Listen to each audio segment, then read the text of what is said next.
It's been a while since I've done one of these. Why didn't I make a best of list for 2020 or 2021? Well, the answer is simple. 2020 just kind of fucked everything up. 2019 made me so hopeful for the future of movies because it was such an amazing year for movies. So freaking good. But then 2020 hit and everything just kind of changed. We were all stuck at home and the film industry forever changed with, streaming versus theaters and all that stuff. A bunch of movies that I really wanted to see ended up just going on streaming services that I have no desire to subscribe to whatsoever. And honestly, it made me kind of depressed and made me less excited to see new movies for a while. But now we're 3 years in, I've finally kind of found a way to keep up with, all the new movies that are coming out that I want to see. And now I feel like I'm, more hopeful for the future of cinema again. 2022 was a pretty damn good year for movies. If there was one word that I would use to describe this year for film, it's surprising. There are some movies on this list that completely, I was taken aback by how much I loved them, because I probably went into them not expecting much and ended up getting way more than I thought I was going to get. I didn't see every movie that came out in 2022, though. I have not seen Tar yet. I heard it's amazing. I really want to see it. I just have not gotten around to see it. But right now, this is my list of movies that I saw in 2022 that I thought were pretty frickin' dank. So anyway, let's get started with... It's a Jackass movie. You go in and you get what you pay for. I just wanted to go in and see the dudes just kind of do some crazy things and hurt themselves a lot, and I got that. And just seeing all these guys still be friends and at their age still do all the dangerous stuff that they did when they were in their 20s is very heartwarming. Like, yes, it's dumb, and you definitely shouldn't do any of the things that Johnny Knoxville and the gang do, but, it's Jackass Forever. You get what you pay for. So yeah, I enjoyed it a lot. I haven't seen the first Avatar in quite a while. And all I can tell you about it is that I've never really loved it. It's an amazing visual experience with characters that I don't really care that much for, but it could just be that I haven't seen it in a while. Maybe I should give it another shot. And before Way of the Water, I was just kind of not really all that in love with the idea of this whole Avatar crazy phase of James Cameron's career. I personally would rather he be making other movies. So I went into Avatar Way of the Water expecting an amazing 3D visual experience, but not really anything else. But I was shocked at how much I actually really enjoyed this movie and actually cared.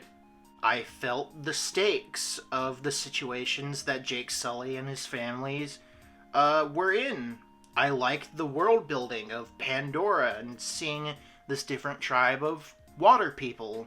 And yeah, like I said, amazing 3D visual experience. One of the best. One of the things that I remember about the first Avatar was seeing it in the theaters in 3D and being blown away by the visual experience. And that amazing visual experience is still there in Avatar Way of the Water, but with a little more emotional weight and characters that I actually liked and cared for. I'm shocked. I really enjoyed this movie, and I'm actually looking forward to Avatar 3 when that comes out in, 15 years. And we continue our trend with movies that surprised me a whole lot. Like the first Top Gun is fine. It's a very cheesy movie that's extremely dated to the 80s, but it did have amazing flying sequences and an admittedly pretty rad soundtrack. When they announced that Top Gun Maverick was being made, I was like, okay, sure. Another legacy sequel, whatever, that's fine. I didn't really expect much from it, but then I actually saw it and was like, holy shit, this is amazing. Tom Cruise gives a great performance. I really enjoyed his character Maverick and his dynamic with Goose's son, Rooster. It's very heartwarming and felt very genuine. And of course, the flying sequences. It goes without saying that the flying sequences are absolutely incredible. 50 times better than the flying sequences in the original Top Gun. Just seeing those scenes on a big screen was so powerful. It made me feel like blockbusters, true blockbusters in every sense of the world, were not dead. And also, it was very nice to see Val Kilmer in the movie. Given his cancer diagnosis, his throat cancer diagnosis, I didn't know how much we'd see of him in the movie, and for the scene that he is in the movie, he gives a great performance, and it's very nice to see him. And I like how the writers, how respectfully they treated Kilmer's real life throat cancer diagnosis. Yeah, you probably have heard this hundreds of fucking times already, but yeah, Top Gun Maverick is really great. It's one of the best sequels ever made. Go watch it. It's incredible. I loved Jordan Peterson. I almost said Jordan Peterson. I don't enjoy anything that Jordan Peterson makes at all. I enjoyed Jordan Peele's first movie, Get Out. I think it was one of the most masterfully directed horror movies of the 2010s, but I didn't really love Us. I didn't get that same sense of greatness that I got from Get Out, so I was a little worried going into Nope that it wasn't gonna be like as strong as Get Out, but he surprised me and he made another really great film. There's some really disturbing and nightmarish sequences in this movie that are gonna stick with me forever, especially with its amazing visual language and sound design. Please check it out. I don't like it as much as Get Out personally, but it comes pretty damn close. It's a pretty damn good movie. I'm a big David Bowie fan, so I was really excited to check this movie out. And yeah, it's fantastic. The remastering of all this archival footage of Bowie and his his years as Ziggy Stardust to the Thin White Duke to his Let's Dance days is very, very beautiful, very well restored, and it's so much better than that shitty biopic Stardust. Really, there is no way you could make a Bowie biopic better than this movie. Who can tell Bowie's story better than Bowie himself? So yeah, I really enjoyed this movie, seeing all this archival footage that I've personally never seen before, as well as some pretty fantastic psychedelic imagery and really great editing and sound design. If you're a fan of David Bowie, check it out. It's a fantastic documentary. Some of you may think I'm fucking crazy for putting this movie as high as it is. And to that I say, I don't give a shit. I watched Terrifier 1 and 2 pretty much back to back. Terrifier 1, I really enjoyed that movie. It was very refreshing. It had some fantastic gore effects and some genuine scenes of tension. And Terrifier 2 is basically all of that, but more. It is a bit long, I will say that. I think you could trim about 15 minutes off of it, and it would pretty much be perfect for me. But everything else is great. Like I said, fantastic gore effects, genuine suspense, and this time it actually has characters that I actually care about. I really like the main girl, Sienna, and the actress who plays as her did a pretty fantastic job. Listen, you're either gonna love this movie or you're gonna hate it. I don't think there's really any in between. So if you're all about, if you're just like hungry for like a slasher villain, a slasher movie that feels fresh while also being a bit of a callback to slashers of the past, check out Terrifier 2. I really look forward to Terrifier 3 whenever that happens. And here we go, continuing the trend of movies that I was completely shocked by how much I love them. It's The Batman. I've made it no secret in my Doctor Strange Multiverse of Madness video that I'm really burned out on superhero movies, but I did also mention maybe it's not like comic book or superhero movies that I'm tired of specifically. Maybe it's just the fact that Marvel's superhero movies especially just kind of feel the same and all blend into each other. I want a superhero movie or a comic book movie that has style and like actual good character writing, and The Batman is the best superhero movie that I have seen since Spider-Man Into the Spider-Verse. I absolutely love the visual language of this movie. The shadows are so dark. Gotham looks like a contemporary slummy city with a bit of a gothic edge to it. It's just, and I just love it. Robert Pattinson is my favorite live-action Batman now. He beat out Michael Keaton and Christian Bale for me. I think he just nails it.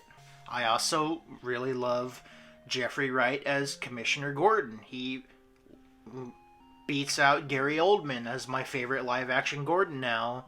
I also love Colin Farrell as the Penguin and Paul Dano as the Riddler. Both fantastic performances. And I also really loved Robert Pattinson's dynamic with Zoe Kravitz as Catwoman.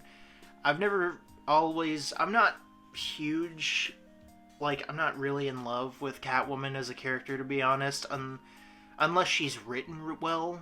And I actually really enjoyed her in this movie. I really enjoyed her dynamic with Robert Pattinson. And as a Batman movie goes, this movie nails all of the things that make Batman, his desire to be a symbol of good. In fact, that's the theme of the movie, is learning to be a symbol of hope and not just a symbol of fear. The fact that Batman does not kill a single person in this movie and does not use a gun and actively says killing is wrong, I just felt like all of my prayers have been answered. I fucking love the Batman. Yeah, it's great. I'm sure you've heard that millions of times from other people, but it's true. This is a fantastic Batman movie. I may prefer The Dark Knight just a hair more. But in terms of getting the character of Batman down to a science, this movie nails it. Please check it out. Because we need more superhero movies like this. Robert Eggers made 2 movies, The Witch and The Lighthouse, and both movies were on my list of my all-time favorite movies of the 2010s. And I was really looking forward to seeing this movie. And it seems like he was going for something a little different. The Witch and The Lighthouse are kind of very abstract art house films, and while The Northman does kind of delve into that Robert Eggers-esque abstract, imagery and symbolism, it is a very straightforward revenge story taking place during the time of Vikings. The film is shot beautifully. Alexander Skarsgård and Anya Taylor-Joy are fantastic, and even though Bjork is not in the movie a whole lot, her scene with Alexander Skarsgård is probably my favorite scene in the movie. In the final battle sequence in the volcano, fucking brilliant filmmaking. God, so good. Robert Eggers, I think, is one of the best filmmakers working today, and with The Northman, he once again proves it. I am really looking forward to his remake of Nosferatu. I cannot wait to see that. If you haven't seen The Northman, please check it out. If you're not really into, The Witch or The Lighthouse, and you think those movies are a little too artsy or abstract for you, check out The Northman, because I think this will both appeal to the people who like Eggers' movies, The Witch and The Lighthouse, as well as people who just enjoy solid, straightforward stories. So, please, check out The Northman. I have been so excited for this movie for God knows how long. Okay, Guillermo del Toro is making a stop-motion animated movie, which is an adaptation of Pinocchio. Alright, you got me. And not only that, Pat McHale, the creator of Over the Garden Wall, is co-writing the script. And then I'm just like, okay, this is gonna be fucking awesome. And it is. It really reminds me of Del Toro's days of making movies like Devil's Backbone and Pan's Labyrinth. Movies that have this childlike, fairy tale-esque, charm to them, but the kids, the main characters that are in the movie, are living in a world that's very harsh and cruel and filled with fascism. Pinocchio does that too. It takes place during Mussolini, Italy. Fucking Tom Kenny voices Mussolini in the movie, and it's pretty hilarious. But it's also got some very heart-touching themes of mortality, and honestly kind of squeezed a few tears out of me. It goes without saying that the stop-motion animation is beautiful. It is just pure eye candy. I don't even want to think about how much work had to have gone into making this movie look as spectacular as it is. The score is also fantastic. I really love the music in this movie. If you haven't seen Guillermo del Toro's Pinocchio, please check it out. It's on Netflix. It absolutely is worth your time. Okay, so out of all the movies that completely shocked me by how phenomenal I thought they were, this is by far the biggest surprise on the list. I cannot believe that this Shrek spin-off movie, made in 2022, is as fantastic as it is. Puss in Boots: The Last Wish, they didn't need to make this movie as good as it is. But they did, and I'm very happy. Animation is fantastic. I am so grateful for Spider-Man Into the Spider-Verse completely changing the realm of 3D animation forever. The battle sequences in this movie are extremely exhilarating and extremely well shot. Oh, it's so good. And not only that, but there's, like Pinocchio, there's also themes of mortality, and they actually hit very hard and almost squeezed a few tears out of me, like I said. It's also pretty funny, as well as a little dark. It's not like Coraline or anything, but it feels like it actually earned its PG rating, which for a while it just felt like they would slap PG on any movie that could easily be rated G, but this movie actually feels like a true PG movie. They say words like damn and hell in it. As well as, with its intensity, it earns its PG rating. The villain in this movie, one of the villains, Death, I can see this character scaring some little kids who see it. Oh man, I miss animated movies like this so much. Puss in Boots: The Last Wish is fan-fucking-tastic, and I can't believe I'm saying that, but it really is. please watch it. It is absolutely worth watching. I am still completely shocked that a Shrek spin-off movie has made it this high on my list. Go watch it. Yeah, very original choice, I know, but, I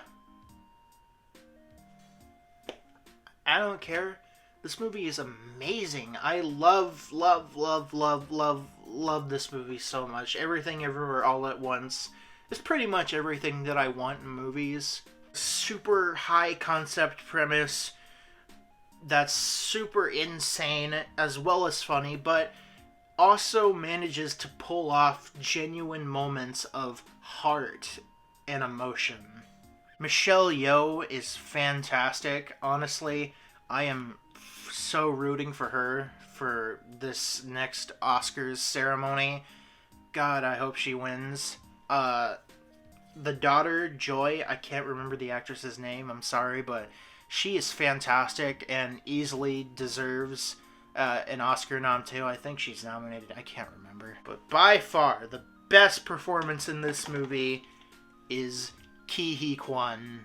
God, it is just so nice to see him again. As a kid, I loved watching The Goonies and Indiana Jones and the Temple of Doom, and to just see him perform again for the first time in so many years and give a performance as great and as emotionally impactful as that is just, it fills my heart with such joy. Everything Everywhere All at Once is a fan-fucking-tastic movie that I love and can watch over and over again. It may become one of my favorite movies of this decade and of all time. Please watch it because it is funny and it's extremely emotionally powerful, and it is my favorite movie of 2022. That's my list. Please let me know what your favorite movies of 2022 are, or you can just shame me for not seeing Tar yet, I guess. And, maybe I'll make a list of my favorite movies from 2020 and 2021. Maybe. Maybe I'll make it, or maybe I won't. I don't know. Anyway, thanks for watching. I'll see you in the next one. Whenever that comes out.